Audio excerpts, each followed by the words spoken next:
Kemudian juga di Ramadan khusus ingin memohon keturunan. Misal sudah berumah tangga, Allah belum berikan tanda-tanda keturunan karena sebab-sebab tertentu. Maka apa di antara amalannya? Kalau ingin diberikan kekuatan, kesabaran sampai karirnya meningkat, dari meniti dari awal tuh, dari awal sabar. Ada tantangan, kalau jualan sampai sukses, kalau karir kedudukan sampai tinggi, sampai diberikan yang terbaik. Pelajari Quran surah itu tanda dari Allah untuk meninggalkan semua manusia dan untuk mendekat kepada Allah. Disitulah tanda sayang Allah ingin diberikan langsung tanpa perantara. Nah, ketika Anda mendapatkan amalannya indah sekali. Saat datang di hadapan Allah di yaumil hisab. Al-yawma nakhtimu ala afwahihim wa tukallimuna aydihim wa tashhadu arjuluhum bima kanu. Pada hari itu nanti semua lisan itu akan dikunci. Tidak bisa bicara. Yang bicara itu tangan kita, kaki yang bersaksi, bahkan di azzalah itu semua benda yang kita pijak, yang kita gunakan, itu yang bersaksi di hadapan Allah di yaumil akhir kelak. Idza zulzilatil ardu zilzalaha wa akhrajatil ardu qalaha wa qala al insanu. Nah, ayat keempatnya yauma idzin tuhadditsu akhbaraha, ya. Maka pada saat itu semua tempat yang kita pijak akan mengabarkan kepada Allah apa yang kita kerjakan di tempat-tempat itu. Jadi kalau di tempat itu Anda pernah bermaksiat, itu karpetnya bicara, lantainya bicara, mejanya bicara, penanya bicara.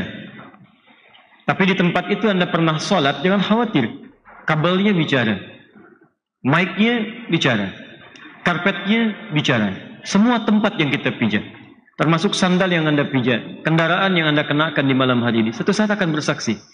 Karena itu saya seringkali tidak pernah bosan mengatakan, setiap ada titipan baru dari Allah, apapun itu, sekecil apapun, coba gunakan peluang untuk beribadah kepada Allah, apapun bentuknya. Kalau sudah dipakai ibadah, yang lainnya akan ringan insya Allah.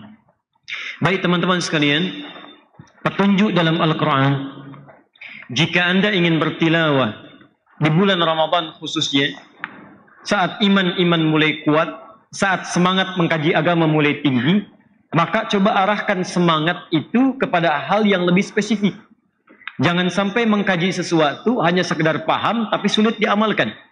Maka Al-Quran memberikan petunjuk dalam hal tilawah ini. Kalau Anda sudah qiraah, sudah berinteraksi dengan Quran dalam bacaan, maka beralih kepada pemahaman dan silahkan prioritaskan untuk membahas ayat-ayat, tema-tema yang sesuai dengan kebutuhan yang sedang Anda jalani.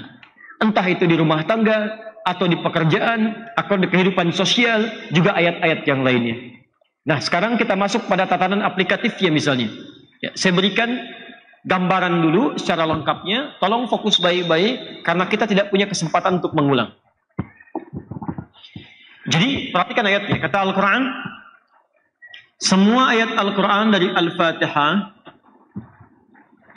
sampai dengan An-Nas, itu sifatnya hudan. Dari mulai surah yang pertama, Al-Fatihah, sampai surah 114 surah, 30 juz, 6.236 ayat. Itu semuanya terkait dengan semua petunjuk kehidupan kita. Jadi kalau Anda butuh petunjuk, ada di situ. Petunjuk jadi anak yang baik, orang tua yang baik, kakek yang baik, pekerja yang baik, pemimpin yang baik, masyarakat yang baik, hamba yang baik, ada semua. Solusi dari masalah yang kecil sampai yang paling kompleks, ada semua. Jalan-jalan kebaikan ada.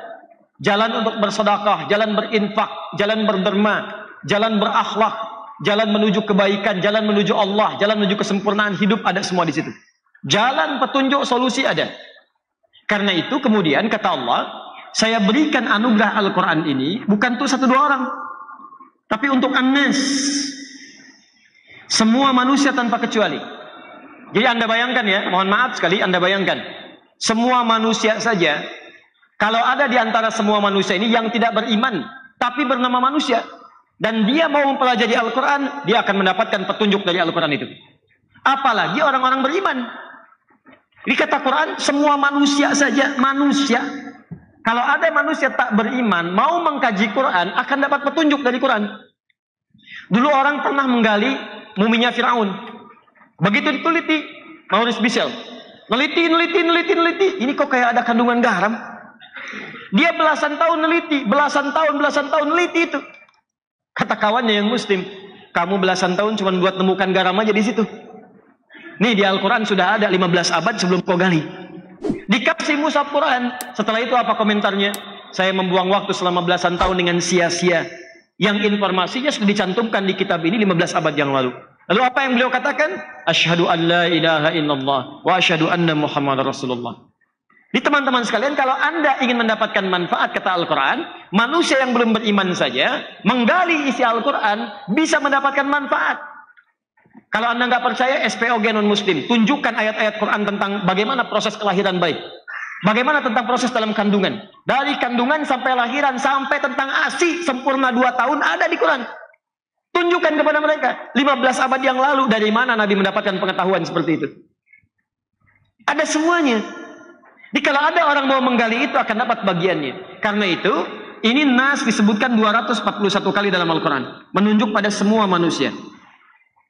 Sebetulnya Allah melatih kita setiap hari supaya mendapatkan manfaat dari Quran.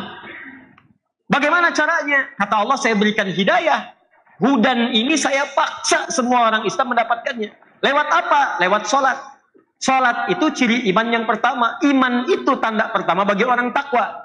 Orang takwa disebut dengan muttaqin. Taqi satu orangnya, muttaqin jamaknya. Iman kepada Allah yang tak nampak disebut alladzina yu'minuna bil ghaib. Tanda iman pertama salat, wa yuqimunas shalah. Digabungkan muttaqin alladzina yu'minuna bil ghaib dan wa yuqimunas shalah. Al-Baqarah ayat kedua didahului dengan kata hudan. Dalikal kitabu, Al-Quran. Dalikal kitabu la raiba fi hudan lil muttaqin. Siapa muttaqin itu? Ayat 3. Alladzina yu'minuna bil ghaib wa yuqimunas. Makanya ketika kita sholat, kan kita baca Quran. Silahkan cek. Gak ada orang sholat gak baca Al-Quran. Coba antum baca Al-Fatihah sehari.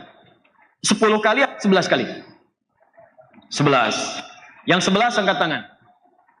Yang 10, 17. Jadi kalau 10 kali patut dipertanyakan. Kemungkinan besar sholat isya dan maghrib nggak sholat dia. Karena rumus sholat itu 2, 4, 4, 3, 4. Duanya sholat subuh, ya kan? Zuhurnya 4, asar 4, 3 maghrib, 4 isya.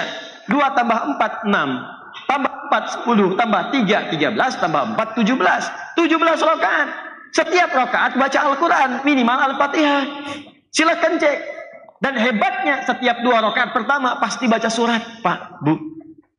Silakan, sholat mana yang gak baca surat di dalamnya?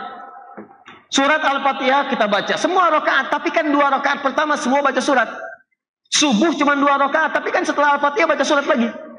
Zuhur 4, 2 rakaat setelah Al-Fatihah baca surat lagi. Nah, surat-surat yang dibaca itu pada awalnya bukan sekedar bacaan. Kalau untuk syarat sah sholatnya. Ya misalnya subuh qul huwallahu lagi. Ya, zuhur qul huwallahu lagi. Asar, qul huwallahu lagi. Sampai ikhlas banget gitu kan. Nah, maghrib sampai isya.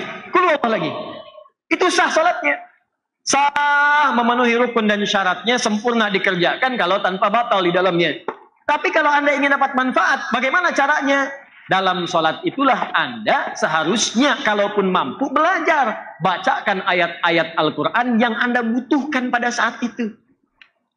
Belajar, makanya belajar. Misal, Nabi Zakaria misalnya kan, dicontohkan oleh Allah, saya sering sampaikan, pernah belum mendapatkan keturunan, maka beliau sholat bermohon kepada Allah. Ayatnya abadi sifatnya. Ada di Quran surah ketiga ayat 38-39. Nabi Ayub pernah sakit, diabadikan doanya di Quran. Quran surah 21 ayat 83-84. Nabi Yunus pernah kemudian disakiti sampai dilempar ke dalam perut ikan paus. Ada persaingan. Ya, sampai disingkirkan, disungkurkan ke dalam perut ikan paus. Doanya ada, doa diselamatkan dari tangan orang-orang jahil yang sifatnya bisa menyakiti. Ya, Quran surah 21 dari ayat 87-88-nya. Ada lagi ayat-ayat yang lainnya, abadikan. Nah, kalau Anda perhatikan sholatnya orang-orang terdahulu, meneliti contoh dari Nabi, mengikuti contoh dari Nabi, bacakan ayat-ayat yang sesuai dengan kebutuhan. Jadi begitu Anda sholat duhur misalnya, pekerjaan sedang sulit, belum terselesaikan, cari ayat-ayat kemudahan. Bacakan Al-Insyirah, Alam nashrah laka sadrak, ya, wada'na anka wizrak. Bacakan sampai dapat kemudahan. Inna ma'al usri yusra. Ada orang-orang menjahili, bangun sholat malam, bacakan ayat-ayat tahajud. Al-Isra ayat 78 misalnya, dari ayat 79 sampai dengan 80-nya. Ya.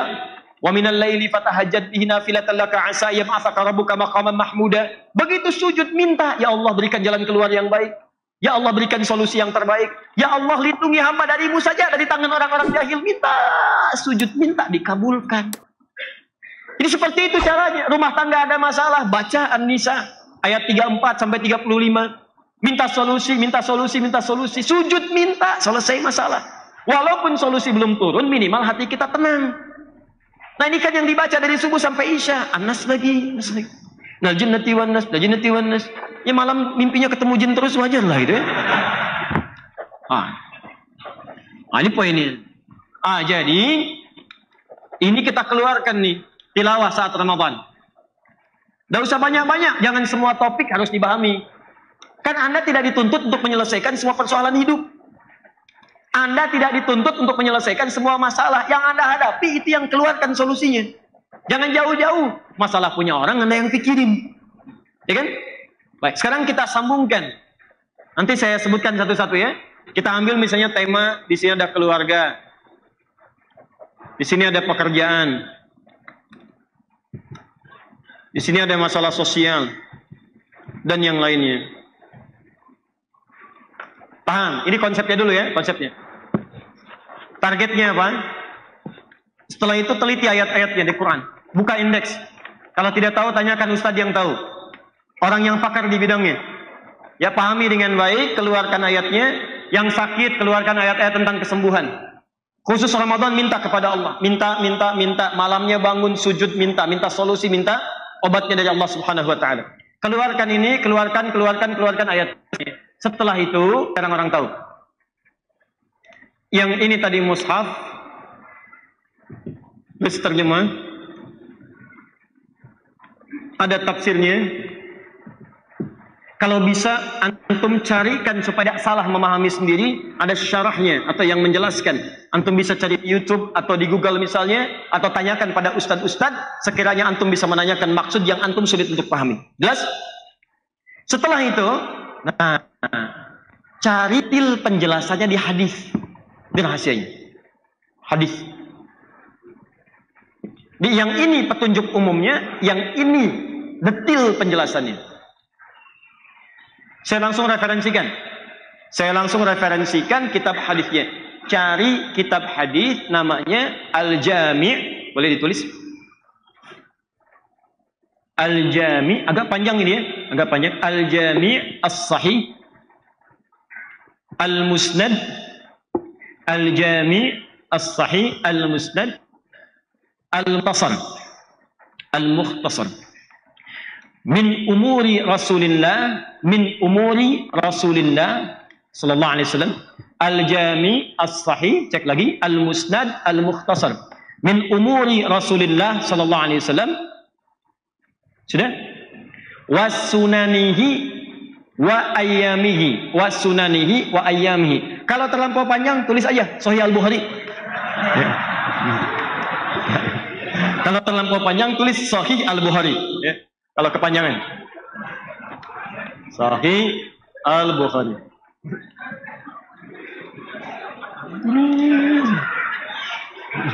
Oh.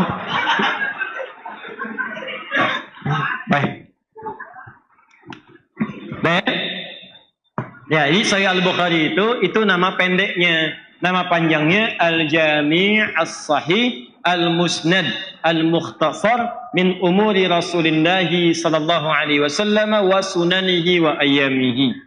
Kitab yang komprehensif, mencakup banyak persoalan judul-judul, bersumber dari Nabi, isinya sahih, penjelasannya singkat, berisi keterangan Nabi dan kegiatan-kegiatan hariannya. Nanti di Al-Bukhari ini, teman-teman, ada 97 bab. Ya, 97 disebutnya oleh beliau kitab. 97 tema. Caranya begini, Anda bisa keluarkan dari sini dulu kalau mau. Kalau bingung saya mau bahas apa nih, beli dulu Al-Bukhari. Ya. Di sini keluarkan babnya. Misal, ada bab iman nomor 1. Iman.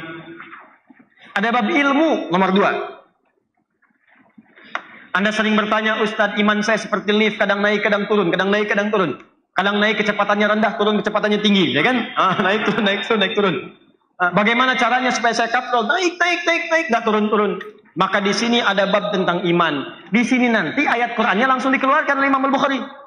Ada ayat Qur'annya plus hadisnya, berisi 57 hadis. 57 hadis. Jadi nanti ayat-ayat yang Anda baca, setiap baca ayat ada hadisnya, setiap baca ayat ada hadisnya. Kata Nabi, kalau Anda ingin meningkatkan iman, maka tingkatkan, kerjakan amal soleh. Al-imanu yazidu wa yantaqis, iman itu naik dan turun. Yazidu bit ta'ah, naik dengan mengerjakan ketaatan, wa yantaqisu bil maksiyah, maka dia akan menurun saat orang mengerjakan maksiat. Nanti dirinci pekerjaan apa yang bisa meningkatkan iman. Nanti muncul satu-satu. 1, 2, 3, 4 diterangkan lewat hadis. Sebelum hadisnya disebutkan ada ayat Qur'annya. Jelas ya? Dan yang paling dahsyat, nanti ada tingkatan disebutkan dengan bab halawatul iman. Bab tentang seorang yang sudah merasakan lezatnya iman. Kalau sudah mendapatkan nikmatnya iman, seakan-akan nggak mau ketinggalan lagi. Dulu mengejar salat fardu agak susah. Kalau sudah nikmat imannya, ketinggalan salat sunnah gelisah. Dulu mau infak nunggu zakat. Sekarang kalau nggak ngasih sehari, rasanya nggak enak. Dulu baca Al-Quran susah. Tapi kalau sekarang nggak nyentuh Quran dalam sehari, rasanya tangan itu gemetaran. Ya, nyentuh aja. Begitu baca. Ada sesuatu yang indah gitu. Ini keluarkan. Bab ilmu. Kan Ramadan tuh sering kan? Ada kajian malamnya, saat tarawih, ada ceramah, ada macam-macam. Kadang-kadang kalau antum rajin, yang dibahas itu aja. Cuman casingnya aja yang beda.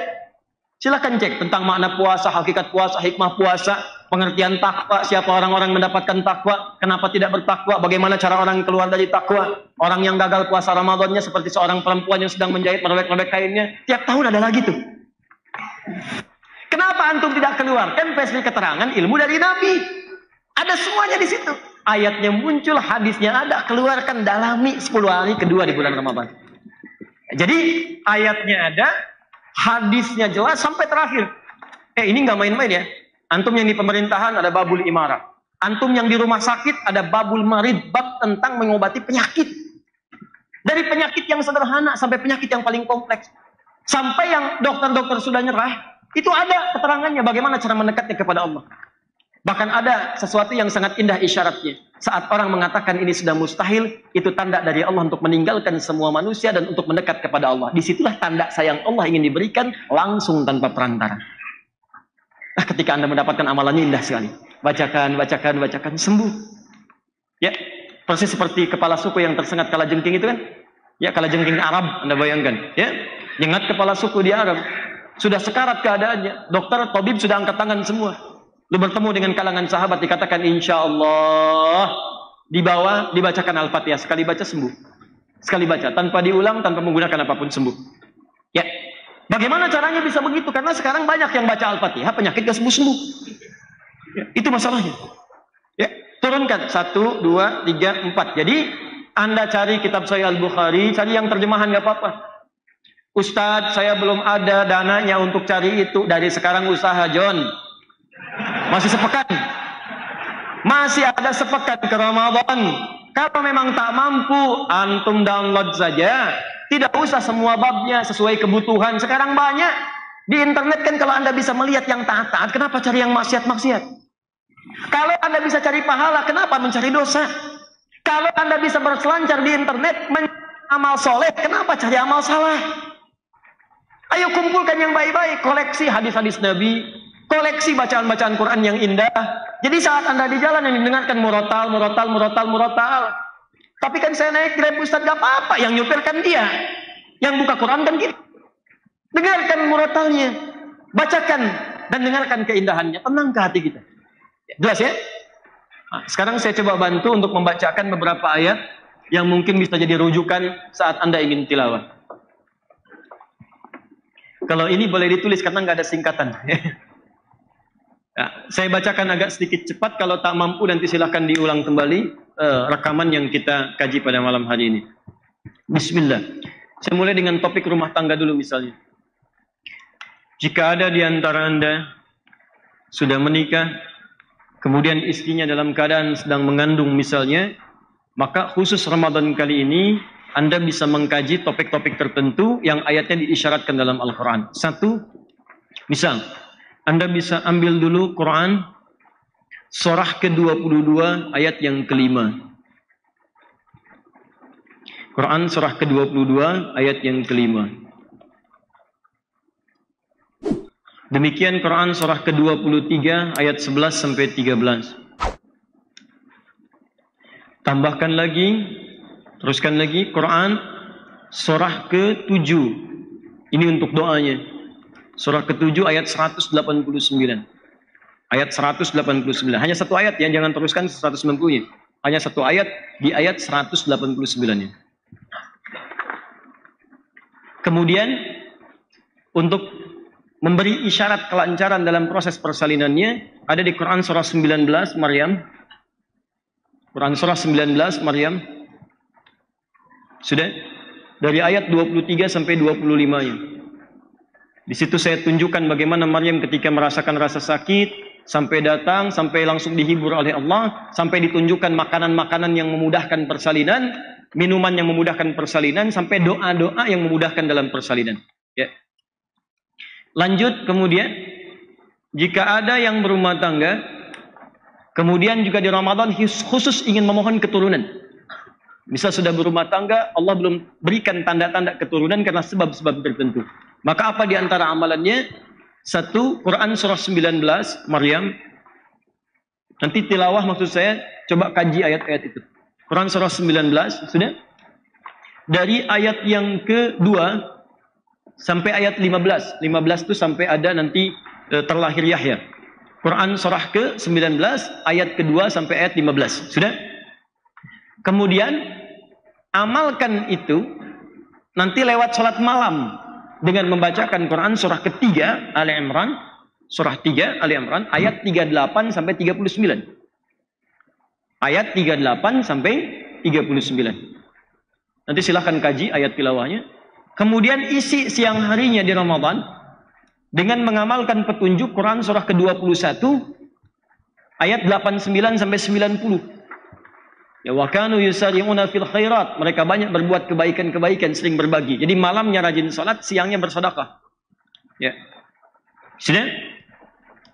Nah, tadi sudah tanda-tanda mengandung sudah ada, kemudian kelahiran. Saat lahir, tolong dikaji lagi Quran surah kedua ayat 233 tilawah.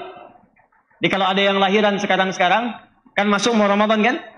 Nah, itu nanti tugas pertamanya kaji Quran surah kedua ayat 233. Itu nanti yang akan sangat menentukan tentang kekuatan bayinya, daya imunnya, dan pembagian tugas antara ayah dan ibu yang baru dikaruniai seorang anak. Kemudian lanjutkan. Bagi Anda yang ingin memberikan bekal kepada anak-anaknya dalam usia dini, Quran surah ke-31 ayat 13 sampai 19. Quran surah 31 ayat 13 sampai 19. Kalau ingin Anda teruskan sampai ke pencarian ilmu, nih yang sedang belajar, anak-anak mahasiswa, teman-teman, ya, yang belajar, Anda coba dalami tilawah ini. Kalau Anda bisa dalami ini, insya Allah ada keterangan langsung isyarat dalam Quran, Anda akan dipercepat pengetahuannya oleh Allah, cepat paham, cepat ingat, dan dimudahkan belajar Anda. Ya, ayatnya di sini setidaknya ada 3 sampai 4 ayat. Satu, Quran surah 9 ayat 122. Quran surah 9 ayat 122. Yang kedua, Quran surah 58 ayat 11. Quran surah 58 ayat 11. Yang ketiga, Quran surah kedua. Ingat di akhir ayat, ingat akhir ayat 282. Di akhir ayatnya, jangan baca dari awal, akhir ayatnya. Akhir ayat 282.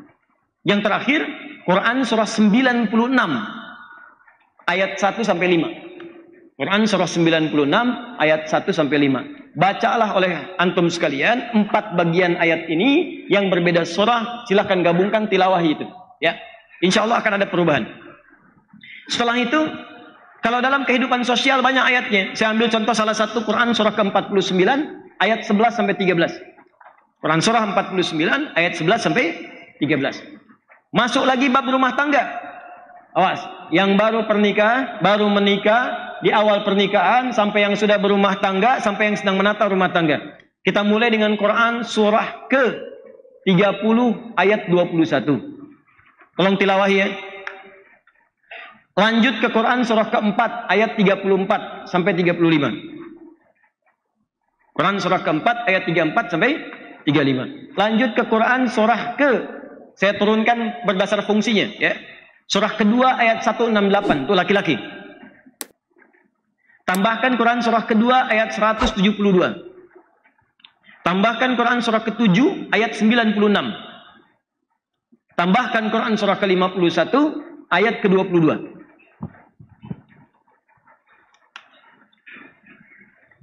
Sudah? Baik. Kemudian lanjutannya Quran surah ke-17 ayat 23 sampai 27. Kalau sedang ada masalah, teruskan ke Quran surah ke-2 ayat 214. Detilnya di Quran surah kedua ayat 155 sampai 157. Kemudian jawabannya di Quran surah ketiga ayat 142. Lalu solusi utamanya di Quran surah ke-65 di akhir ayat kedua di awal ayat ketiga. Sudah? Baik. Kalau ada yang ingin kemudian ini meningkatkan amalan untuk mengejar surga, ya. Jadi antum Ramadan khusus nih. Misalnya saya pengen berlatih jadi penghuni surga Firdaus selama Ramadan saja. Keluarkan amalan surga Firdaus. Tilawahi oleh Anda. Begitu 10 hari terakhir Anda maksimalkan amalannya. Kan 10 hari kedua tilawah. Begitu selesai, nanti selesai tilawah 10 hari terakhir saat i'tikaf praktekkan penghuni surga Firdaus seperti apa. Ya. Nah, sekarang saya keluarkan tingkat surga yang pertama, misalnya surga bersama Nabi sallallahu alaihi wasallam. Ayatnya ada di Quran surah keempat ayat 69, ayat 69, amalannya di Quran surah ketiga, ayat 31, keutamaannya di Quran surah 33, ayat ke-21, kemudian cirinya ada di Quran surah ke-48, ayat 29. Kalau mau ditambahkan surganya yang Firdaus, maka tambahkan Quran surah ke-23, ayat 1 sampai 9. 1 sampai 9. Nanti hari Sabtu saya akan ada kajian khusus menerangkan tentang penghuni surga-surga Firdaus. Ya. Kemudian teruskan. Penghuni yang kedua, yaitu tinggalnya di taman surga, tamannya. Tempat termasuk tempat paling indah. Anda di komplek kan kalau dekat taman indah kan? Enak dia. Baik. Quran surah ke-51. Quran surah 51. Ayat 15 sampai 23. Tilawahi, amalkan. Kalau Anda pengen punya komplek di surga, rumahnya yang seluas langit dan bumi, silahkan. Mau maraton sampai ujung tuh, gak nyampe-nyampe. Mau koprol sampai duluan gitu kan. Nah, itu ada di Quran surah ketiga, cuma 2 ayat. Ayat 133 sampai 134. Kalau Anda pengen surga, yang saat ke surga semua nikmat baru dibayangkan udah ada, langsung muncul. Jadi sudah terbayang, baru terbayang ada gitu. Misal Anda tadi misalnya ke Insan Mat kan, pengen pesan mie ayam tuh, kehabisan misalnya, ikut taklim nih, kebayangnya mie ayam aja, ngelihat Ustadz mie ayam tuh kan. Baik, tiba-tiba wafat dia, wafat dan qadarullah masuk surga. Begitu masuk surga yang ini, Allahu Akbar. Kullama ruziqu minha min thamarati rizqa qalu hadzal ladzi ruziqna min qablu wa utubihi mutasyabiha. Begitu masuk dia ingat lagi, mie ayam ya Allah. Ada. Persis wa utubihi mutasyabiha, rasanya, nikmatnya dan sebagainya. Itu amalannya di Quran surah kedua Al-Baqarah ayat ke-25. Quran surah kedua ayat 25. Kalau ingin dijaga jasadnya di alam kubur, mendapatkan penjagaan luar biasa, maka pelajari Quran surah ke-67. Pelajari. Kalau ingin diberikan kekuatan, kesabaran sampai karirnya meningkat, dari meniti dari awal tuh, dari awal sabar, ada tantangan, kalau jualan sampai sukses, kalau karir kedudukan sampai tinggi, sampai diberikan yang terbaik, pelajari Quran surah ke-12. 1 sampai terakhir. Surah ke-12 Yusuf. Ya, ayat 1 sampai ayat terakhir. Terakhir, kalau Ramadan Anda ingin muhasabah, ingat-ingat wafat, ingat-ingat alam kubur, ingat-ingat mungkin wafatkan oleh Allah dalam keadaan Ramadan, boleh jadi. Maka pelajari satu Quran surah ke-89 ayat 27 sampai ayat 30. Yang kedua Quran surah ke-8 ayat ke-50. Yang ketiga Quran surah ke-3 Ali Imran ayat 169 sampai 172. Dan Quran surah ke-40 ayat ke-45 sampai 46. Di situ saya sandingkan dua hal. Satu yang enak, yang kedua yang nggak enak. Misal, yang enak sakaratul mautnya, yang nariknya lembut. Kan Allah manggilnya gini, maaf ya, ya ayat Tuhan nafsul mutmainnah, hei jiwa yang tenang. Pulangnya tenang, saking tenangnya, plak, meninggal aja. Pulang. Ada yang kedua, sambil dipukulin malaikat. Akhriju anfusakum, susah banget keluarnya, pukulin, depan belakang, dipukulin. Quran surah ke-8 ayat 50. Makanya nanti maksud saya, saat Anda menggali ayat tentang sakaratul maut, coba bacakan pengen yang mana, yang tenang atau yang gelisah. Nanti silahkan, kan pembuktiannya nanti. Bilang sekarang tenang, begitu meninggal gelisah. Kaji dulu ayatnya supaya Anda paham. Alam kubur, kaji supaya siap-siap. Ini malam pertama alam dunia punya persiapan. Malam pertama alam kubur apa persiapannya tuh? Dari sekarang ketahui dulu. Nah, jelas sampai sini? Setelah antum jelas ayat-ayatnya tadi, coba sesuaikan dengan bab di Al-Bukhari, turunkan oleh antum semua. Kira-kira apa yang antum akan kaji? Saya sudah berikan apa yang saya mampu sampaikan. Nanti setelah itu tugas antum mengeluarkan. Dari sekarang pilih-pilih, bikin bab sendiri. Kalau belum tahu ayatnya tanyakan, tuliskan. Nanti pekan depan kan kita tanya jawab semuanya, tidak ada materi.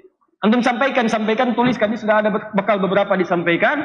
Tuliskan seperti ini, nanti saya tunjukkan. Misal, Ustadz, saya pengen bahas Ramadan tentang ini. Baik, catat ya yang bertanya tentang ini. Quran surat sekian, ayat sekian. Khusus Ramadan, antum bahas itu saja. Setelah menyelesaikan khataman Quran dalam 10 hari pertama. Nanti 10 hari ketiganya, kita akan maksimalkan dengan menghafal Quran insya Allah. Mudah-mudahan Allah berikan taufik. Mudah-mudahan 10 hari bisa 30 juz. Ya, aminnya yang optimis, amin. Gitu. Paham ya? Baik, jadi ini rahasia yang pernah saya janjikan.